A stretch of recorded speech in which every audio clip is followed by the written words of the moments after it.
In today's video, I am going to teach you how to transfer ownership of store in Shopify. Transferring store ownership is a serious change because the store owner account has the highest level of access. The new owner will control key settings like billing, access, and overall store management.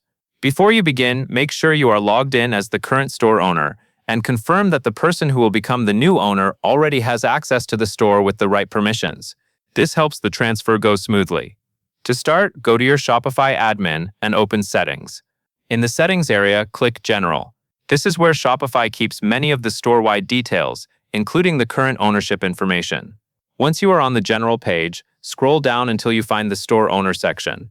In this section, look for the option to manage ownership. Click Manage to open the ownership and permissions options connected to the store owner. Next, choose Transfer Ownership. Shopify will guide you to select or enter the account for the new owner. Follow the prompt and proceed by entering the email address associated with the new owner account. Make sure you enter it carefully, because Shopify will use this to identify the correct person to receive ownership. If you are selecting from existing users, choose the correct account that matches the intended new owner. After you have chosen the new owner, Shopify will ask you to confirm the change. This is a security step to protect your store. When prompted, enter your password to confirm. For privacy and safety, do this carefully and do not share your password with anyone.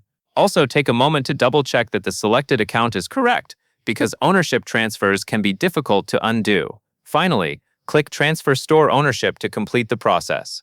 Shopify will process the request, and the ownership of the store will move to the new owner.